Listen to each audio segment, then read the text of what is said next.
গত একটা বছর আগে, ঠিক একটা বছর আগে 8ই অগস্ট আমরা এই সময় বা খানিকটা আগে, আরেকটু আগে বিকেলবেলা থেকে আমরা লম্বা মিছিল করে আমাদের আগের মুখ্যমন্ত্রীকে পৌঁছে দিয়ে এসেছিলাম এনআরএসে। একটা বছর কেটে গেল, আজকে 8 তারিখ। প্রাক্তন মুখ্যমন্ত্রী বলা যায়, আমি এই শব্দটা বলি না। এই রাজ্যে দাঁড়িয়ে আমার বলতে ভালো লাগে শেষ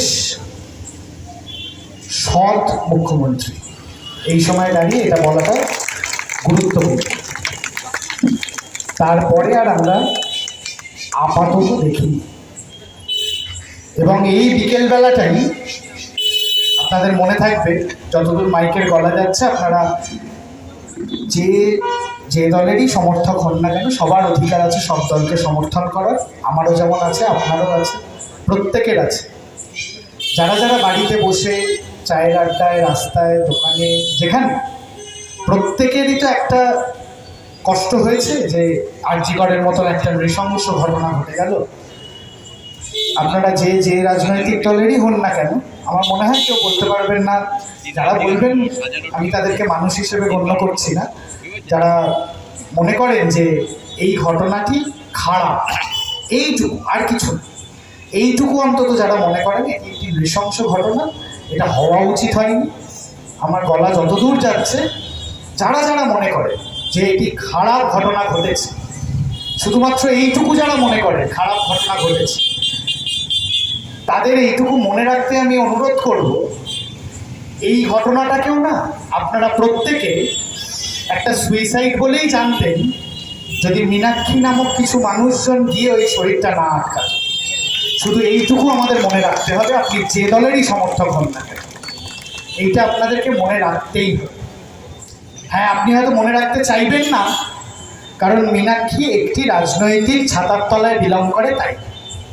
কিন্তু আমি মনে রাখতে চাইব, সে আমার সহনাগরিক, সে ওই শরীরটা আটকে ছিল, তাই আমরা আজকে 1 বছর পরেও দাবি চাইছি। এবং আমরা জানি যে ওটা নৃশংস হত্যা, ওটা কোনো সুইসাইড নয়।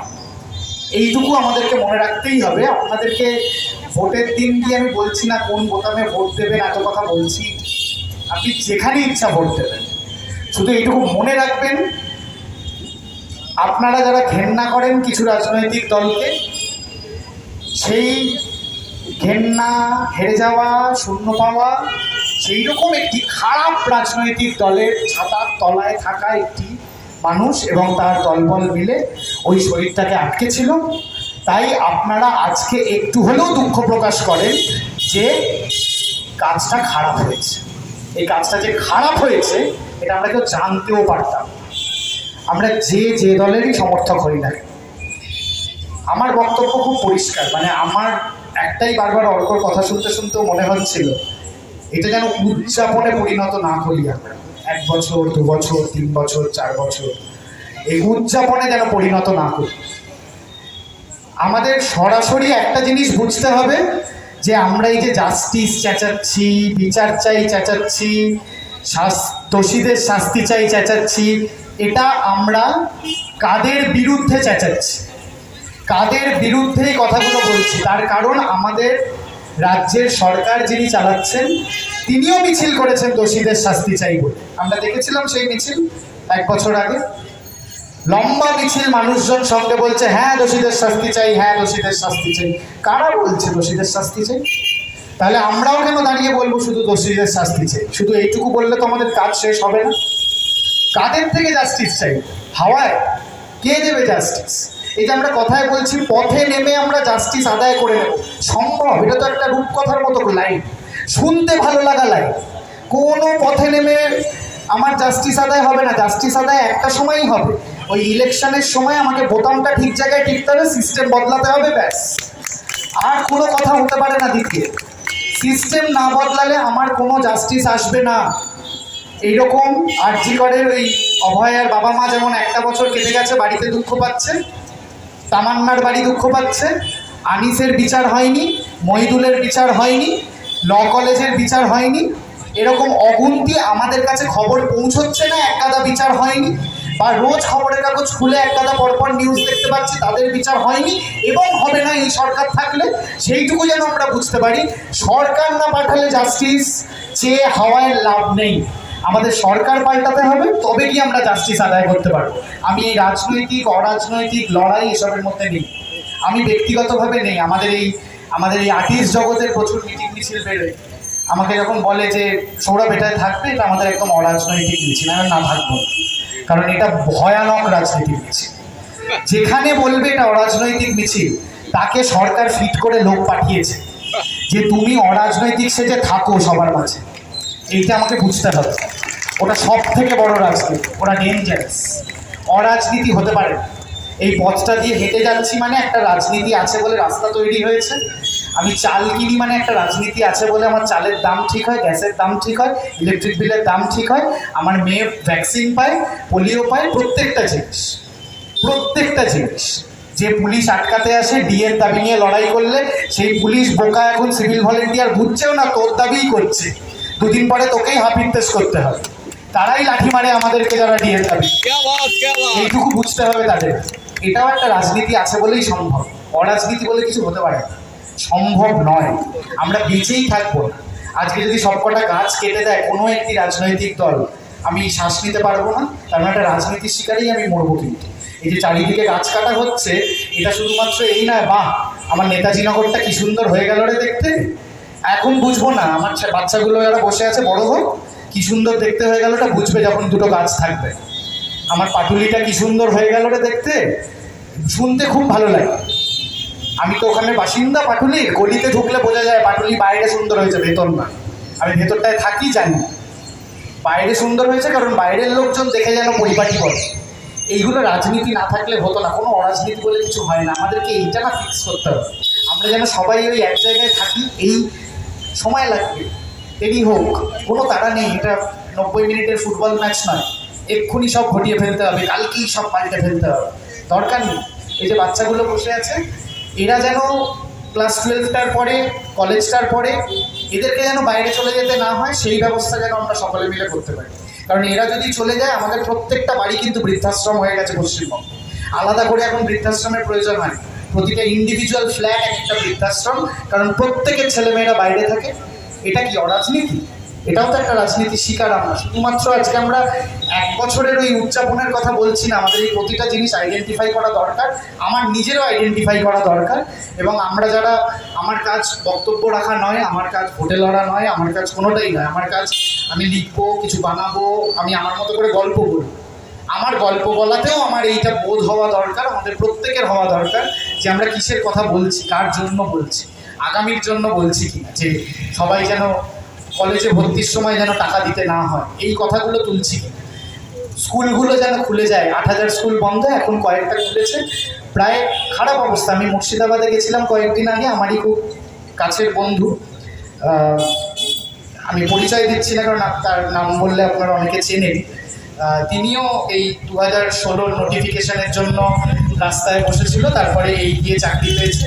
মুর্শিদাবাদে পড়ায় একটি সরকারি স্কুলে, ওদের স্কুলে প্রিন্সিপাল আমার বন্ধু, ব্যাস, এবং আরেকজন গ্রুপ ডি স্টাফ ছিল, তার এই 26,000-এর লিস্টে গেছে। এটা এখন কি শুরু হবে জানি না। ওদের স্কুলে কিন্তু এইটুকু, মানে যেদিন প্রিন্সিপাল ছুটি নেয়, আমি যেদিন গেছিলাম, ওই ঝাড় দিচ্ছে সেই ছেলেটি কিন্তু পাঁচটা মাস্টার্স, পিএইচডি কমপ্লিট, তাকে ঝাড় দিতে হয়, তাকে ঘন্টা বাজাতে হয়, তাকে মিড ডে মিলের খাবার তৈরি হলো কিনা দেখভাল করতে হয়, এবং 3টে ক্লাস একসঙ্গে বসে পড়াশোনা করে। এটা পশ্চিমবাংলা মানে শুধু আমার চোখের সামনে জিডি বিল্লা নয়। জিডি বিল্লা খুব হাতে গুনে বড়লোক বাড়ির বাচ্চারা বলতে পারে, সবাই পারে না। মানে আমারও পড়াতে গেলে আমার একটু ভাবতে হবে, অনেক টাকা মাইন্ড, কিন্তু জেনারেল আমার পশ্চিমবাংলাটা কিন্তু সেটা নয়। পশ্চিমবাংলাটা কিন্তু ওই সরকারি স্কুলের পশ্চিমবাংলা। এই সরকার চায় সরকারি স্কুল না থাকবে, সবাই যেন জিডি বিল্লায় যায়, সবাই যেন বিডি মেমোরিয়াল যায়, তাহলে ওদের সুবিধা হবে, আমাদের কিছু হবে না। আমাদের বাবা মায়েদের একটু স্টেটাস হয়, ওইসবে কিচ্ছু হয় না। আমরা নিজেরা যারা স্কুল পার করেছি জানি 12-এর পরে কোন স্কুলে পড়েছি, কিচ্ছু যায় আসে, কোন স্কুল থেকে পাস করলাম। বাবা মায়েদের স্টেটাস হয়, আমার মেয়ে না অমুক জায়গায় পড়ে, বাবা মায়েরা আড্ডা মারতে পারে খুব সুন্দর করে, কিচ্ছু হয় না। কিন্তু এই আড্ডাটা আমাদের লাগছে, জেনারেল পশ্চিমবাংলাটা কিন্তু সেই আড্ডায় নেই। ওখানে মিড ডে মিলটা দেওয়া হয় এই কারণে যাতে সবাই পড়তে আসে, সেখানে সোয়াবিন চুরি করে এখনকার নেতাগুলো। এইটা হচ্ছে আমাদের এখন বর্তমান অবস্থা, আমি চোখে দেখে এসেছি। সোয়াবিন চুরি করে বাচ্চার খাবার থেকে। তো এটা কি আমাদের শুধু এই 1 বছরের মিটিং, 1 বছরের কথা বলা না? শুধু অভয়া শব্দটার মানে তো শুধুমাত্র আমার ওই বোনটি নয়, আমার গোটা পশ্চিমবঙ্গ এই অভয়া, এই আন্দোলনে আমরা সবাই শরিক।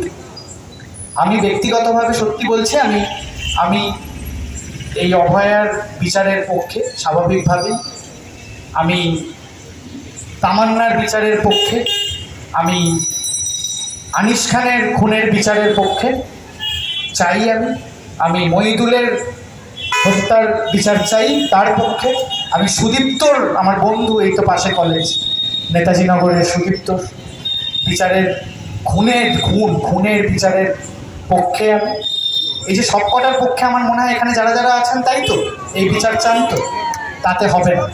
তার পাশাপাশি বলতে হবে এই সরকারের বিপক্ষে, তবে গিয়ে এই সব কটার বিচার জুটবে, না হলে জুটবে না। আইডেন্টিফাই করতে হবে কারা দোষী, শুধুমাত্র দোষ দেখতে পেলে হবে না, দোষী কারা দেখতে পেতে হবে। এই সরকারের বিপক্ষে আমি আমার বক্তব্য এইটুকু বলতে পারি, আমি এইগুলোর পক্ষে মানে একটি সরকারের বিপক্ষে। 2006 যখন ভোট হয়েছিল বিধানসভায়, পরিবারগতভাবে আমরা খুব কষ্ট পেয়েছিলাম, সেটা আলাদা বিষয়ে আমি যাচ্ছি না।